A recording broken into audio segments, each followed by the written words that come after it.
Hello, I'm Jane Dutton with the wrap of the week's news. This is Eyewitness News.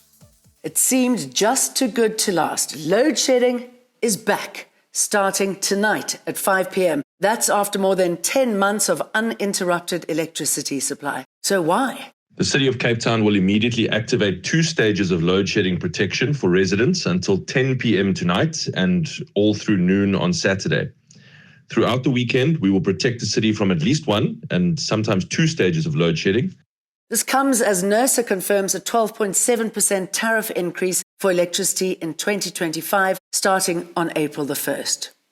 If you've had to fork out money for a fine recently, you've been robbed. The city of Ekurhuleni hasn't been able to issue, process or capture traffic fines for 4 months. It'll host a media briefing on Monday to address the issue of EMPD being unable to do this. This follows an exclusive report by EWN.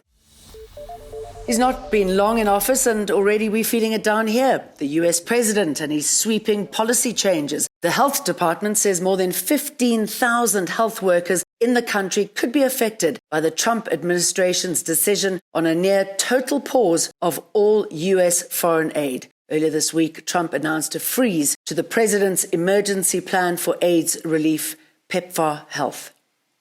Staying with the US President, Donald Trump blames diversity hires for the mid-air collision between an airliner and a military helicopter. He was speaking as the bodies of 67 people were being pulled from Washington's Potomac River. The Republican confirmed the deaths of all of those aboard both aircraft and also cited pilot error on the helicopter in the nighttime crash.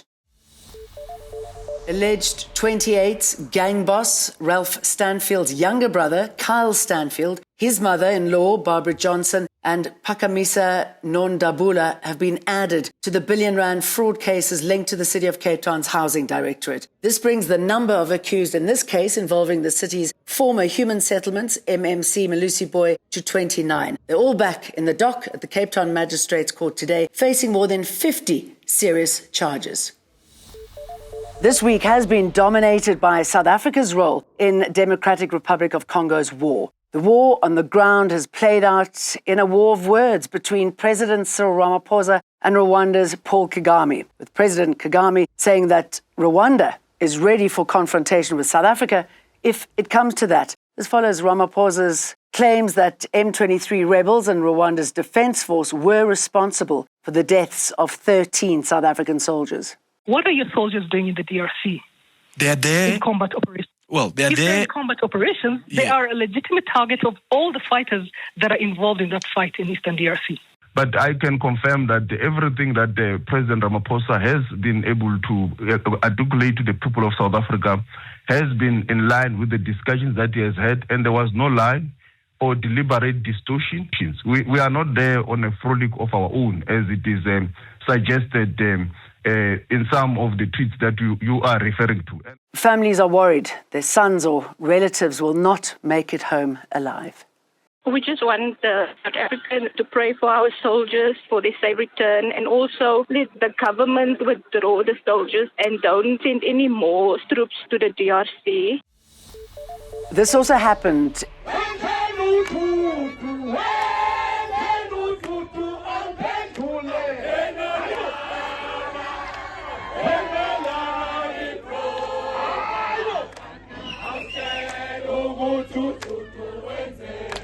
Mkhonto Wesizwe party member of parliament, Dudu Zuma-Sambudla, has been released on bail. Her case has been transferred to the Durban High Court. Zuma-Sambudla appeared before the Durban Magistrates Court facing terrorism charges linked to the July 2021 unrest. She's charged with incitement to commit terrorism and 2 counts of incitement to commit public violence. The state is accusing her of using her social media platform to post inciting remarks which may have had an impact on the anarchy that happened.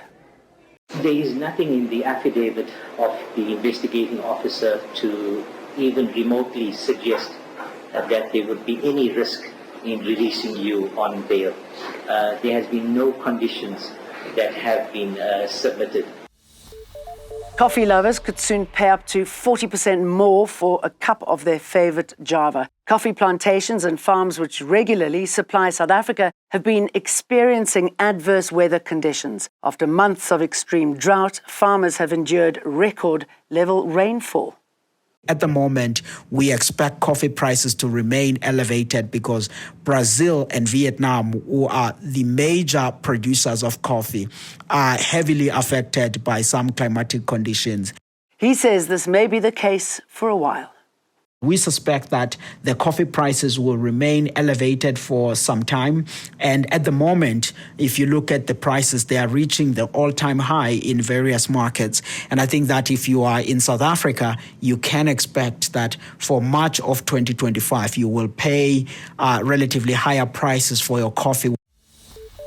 The Table Mountain National Park said there were more people using the cable car and visiting the park this festive season than the previous season. The TMNP said it saw a 10% increase in the number of people visiting the park in December. More than 232,000 people visited it, compared to 213,000 in December last year. This is obviously only visitors that we record through our gates. So it's the Cape Point Gate, the Boulders Gate, and then we have the various picnic sites like Silvermine, Tokai, those kind of areas. Obviously, there's a lot more visitors to the park because most of the park is open access. So we're not counting all the many people that walk up Lions Head, Newlands Forest, anywhere like that. And we'll be there next week for the SONA debate. In the meantime, have a good weekend. Eyewitness News, in touch, in tune, and independent. For the latest, log on to ewn.co.za or ewn.mobi.